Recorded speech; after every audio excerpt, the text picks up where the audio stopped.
नमस्कार दोस्तों, प्रयागराज हादसे के बाद से लगातार तरह तरह के वीडियोस सामने आ रहे हैं। आप सब देख रहे हैं, उल्टा चश्मा यूसी आपको सब दिखा रहा है। लेकिन इस बीच कथावाचक धीरेंद्र कृष्ण शास्त्री जो लोगों की पर्चियां खोलते हैं, ठठरी बांधते हैं, उन्होंने एक बयान दिया है जिसकी अब हर तरफ निंदा हो रही है। धीरेंद्र कृष्ण शास्त्री ये कहते हैं कि प्रयागराज में जो लोग मर गए उनकी मृत्यु पर तो दुख है, लेकिन वो मरे नहीं हैं, वो मोक्ष को प्राप्त हुए हैं। भरत जी मेरे साथ है। भरत जी, धीरेंद्र कृष्ण शास्त्री का दिव्य ज्ञान है कि मरे नहीं हैं, उनको मोक्ष की प्राप्ति हुई है। इस बयान को उनके परिवार वाले किस तरह से देखें, ये सीधा सा सवाल है। धीरेंद्र कृष्ण शास्त्री भी तो गंगा नहाने आए थे, वापस क्यों चले गए मध्य प्रदेश? मोक्ष प्राप्त करते, मरते ना।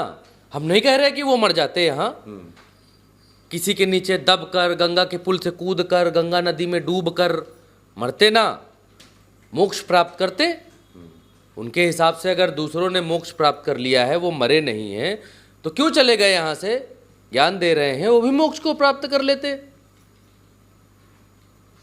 दरअसल धीरेंद्र कृष्ण शास्त्री एक मनोवैज्ञानिक कला है और उस कला का प्रयोग करके लोगों को मूर्ख बनाने वाला बाबा है। लोगों को मूर्ख बनाता है, लोगों की भावनाओं के साथ खिलवाड़ करता है। इतने लोगों की मौतों का जिम्मेदार यही बाबा है। इस बाबा ने यह कहा इससे पहले कि जो कुंभ में नहीं आएगा वो सनातन विरोधी या देशद्रोही है, क्या बोला, देशद्रोही है जो कुंभ में नहीं आएगा। लोगों की भावनाओं के साथ ऐसे ही बाबा खेलते हैं।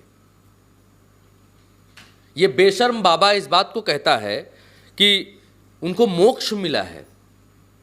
इस बाबा के भीतर हैसियत नहीं है, इसकी हिम्मत नहीं है कि सरकार से सवाल पूछ पाए कि यह अव्यवस्था क्यों है। अगर यही तरीका मोक्ष प्राप्त करने का तरीका है, अगर यही तरीका स्वर्ग जाने का तरीका है, तो फिर जितने शंकराचार्य हैं उनको आना चाहिए और भगदड़ में दब जाना चाहिए। जितना नागा साधु सन्यासी है सबको भगदड़ के नीचे आ जाना चाहिए। जितना संत है सब मोक्ष ही तो ढूंढ रहा है। नागा संत मोक्ष ढूंढ रहा है, शंकराचार्य मोक्ष का रास्ता बताते हैं, वो भी ढूंढ रहे हैं। ये धीरेंद्र शास्त्री ये खुद मोक्ष ढूंढ रहा होगा तो भगदड़ में क्यों नहीं आया नीचे? भगदड़ में आता, नीचे मोक्ष प्राप्त करता। क्यों सांसारिक दुनिया में ज्ञान बांच रहा है? क्यों भक्तों से दान ले रहा है? क्यों इतना बड़ा धाम बना रहा है? दरअसल चंद्रकांत जी, मसला ये नहीं है। मसला ये है, इस पूरी ये जो चाटुकार मंडली है बाबाओं की और उत्तर प्रदेश की सरकार, इन सब ने मिलकर इस कुंभ की व्यवस्था को कमर्शियलाइज कर दिया। और इसीलिए सरकार की तरफ से भी ये प्रोपेगेंडाइज किया गया कि ये कुंभ से 25,000 करोड़ 7,000 करोड़ लगाए, 25,000 करोड़ आएगा। गोदी मीडिया झंडा लहरा रहा, इतना करोड़ आएगा, इतना करोड़ आएगा। तो कुंभ धंधा नहीं है, कुंभ व्यवसाय नहीं है। कुंभ में 7 करोड़ लगाकर 25 करोड़ उगाही करने का धंधा कुंभ नहीं है। इस कुंभ को धंधा बनाने की कोशिश की गई और धंधा बनाने के लिए ज्यादा से ज्यादा कस्टमर चाहिए था। ज्यादा से ज्यादा कस्टमर को खींचने के लिए ऐसे दुष्ट बाबाओं के मुख से ये बयान दिलवाए गए कि जो कुंभ नहीं आएगा वो देशद्रोही है। ये वही बाबा है जिसने कहा था कि कुंभ में मुसलमान नहीं आने चाहिए, कुंभ में कोई मुसलमान नहीं आएगा। अरे धीरेंद्र शास्त्री, जहां गंगा नहाते हो आगे, उसके ठीक पीछे अकबर का किला है, कल्प वृक्ष उसी के अंदर है। ये सब हिंदू मुसलमान करके ये एक टूल है, टूल किट गैंग है पूरी, और ये उसका हिस्सा है। लोगों को पोलराइज करने के लिए कभी बिहार उतार दो, कभी कहीं उतार दो, कभी हिंदू मुसलमान करवाओ, ये सब उस टूल किट का हिस्सा है। और इस कुंभ को भाजपामयी बनाने की कोशिश की गई। इस कुंभ का क्रेडिट उत्तर प्रदेश के मुख्यमंत्री योगी आदित्यनाथ की पीठ पर रगड़ने की कोशिश की गई। ये बताया गया, ये दिखलाया गया कि ये हिंदू हृदय सम्राटों की सरकार में इतनी ज़्यादा भीड़ आई है, भीड़ आ रही है, और उस भीड़ को और प्रभावित, उस भीड़ को और खींचने के लिए तमाम सारे इन्फ्लुएंसर्स को बुलाया गया, तमाम सारे नाचने गाने वाले कुंभ में आए, तमाम सारी नकली बाबियां बाबा इस कुंभ में के भीतर आए। इस कुंभ को रीलबाजी का अड्डा बना दिया गया। सरकार ने ये समझ लिया था कायदे से कि ये जमाना रील का है, ये समय रील का है, ये समय रीलबाजी का है, ये समय इंस्टाग्राम का है। तो इस पर अपलोड करने वाले लोग, इस पर जो कंटेंट बना रहे लोग, इन लोगों को बुलाओ, कुंभ का प्रचार करवाओ। अरे भाई चंद्रकांत जी, कुंभ का प्रचार करने की आवश्यकता है? एक आयु वर्ग के लोगों के लिए अलग अलग चीजों का आयोजन है, अलग अलग चीजें हैं इस देश में। कुंभ क्यों था? कल्पवास के लिए था। जीवन का अंतिम समय आने वाला है, आदमी रिटायरमेंट तक पहुंच चुका है, अपने औलादों को अपने पांव पर खड़ा कर चुका है। अब वो कहता है भैया हमको मोह माया की इतनी अब आवश्यकता नहीं, अब हम जाएंगे आराम से गंगा नहाएंगे, महीना 2 महीना वहां पर कल्पवास करेंगे, मतलब डेरा डालेंगे, मस्त होके प्रभु के गुण गाएंगे, गंगा नहाएंगे, मजा करेंगे। कुंभ क्यों था?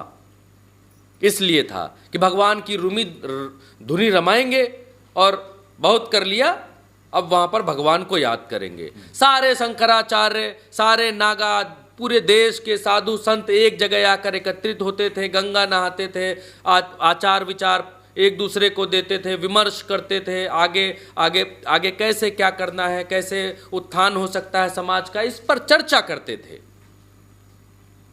वो समय था, वो समय भिक्षा वाला समय था।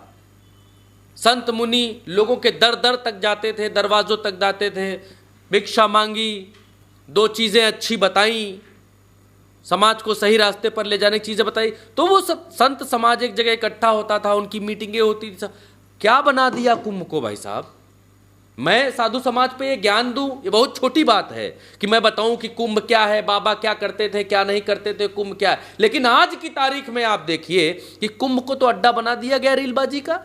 इधर तुम्हारे टेंट हैं, ये टेंट 20,000 रुपए में है, उधर तुम्हारे टेंट है, तुम वहां रुकोगे, रील तुम उधर बनाओगे, तुम्हारा टेंट जो है ये 25,000 का है। ये गंगा नदी के ऊपर टेंट बना है, इसमें आएंगे अडानी अंबानी नहाएंगे, विधायक के पोते पर पोते विधायक नहाएंगे, हेमा मालिनी आएंगी, बाबा रामदेव ऐसे बाल उसमें नदी में करके उड़ाएंगे, हेमा मालिनी के चेहरे पर बाल गिरेंगे और वो रील बनेगी, वीडियो बनेगा, क्या वायरल होगा, मस्त आएगा। रील बनाने आ रहे हो? गोवा के बीच में और गंगा के बीच में क्या अंतर रह गया? जो कर्म गोवा में हो रहे हैं वही कर्म आप कुंभ में करवाना चाह रहे हैं। भाई ये तो धर्म वर्म की ज्ञान की बातें हो गई। मुझे जो है इतनी धर्म ज्ञान की बातें नहीं मालूम है। उतना ही मालूम है कि अपने जो है जीवन चल जाए, इतना कमाओ, कोई मदद के लिए आए तो उसको मदद कर दो, वो बैठा है कुछ मदद करेंगे, जो हो सकेगा वो करेंगे, कहानी अलग है। लेकिन प्रभु के गुण गाओ, इतना हमको मालूम है धर्म के बारे में। अब ये भी मालूम है, लेकिन इसके आगे ये भी मालूम है कि ये जो धीरेंद्र शास्त्री टाइप के लोग हैं, ये समाज को, लोगों को मूर्ख बना रहे हैं, बरगला रहे हैं, धूर्त, आगे कहना नहीं चाहता, धूर्तता फैला रहे हैं ये लोग। मैं जो कहना नहीं चाहता वो लोग अपने आप समझ लें। कुंभ में जो लोग मारे गए उनको मोक्ष प्राप्त होना बता रहा है ये, तो ये क्यों नहीं मोक्ष प्राप्त कर लिया? सबसे बड़ा सवाल ये है, क्यों ये मोक्ष प्राप्त करके नहीं गया? ऐसे क्यों भाग गया भाई? मोक्ष प्राप्त कर लेता।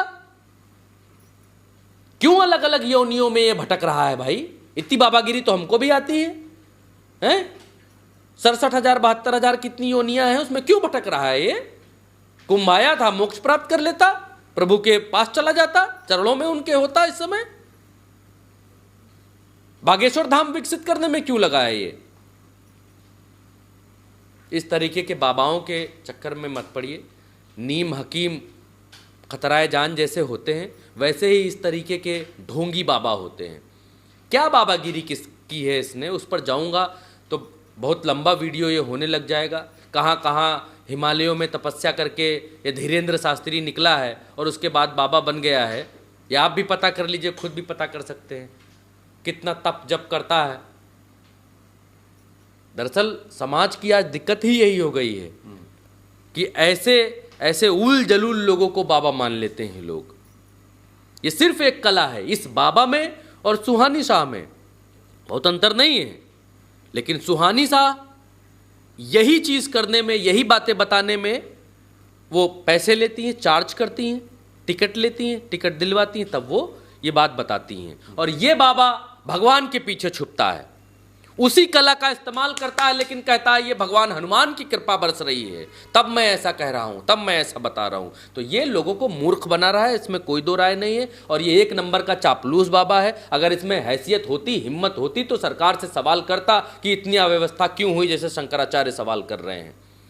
अव्यवस्था क्यों हुई जब सरकार को ये जिम्मेदारी दी गई है?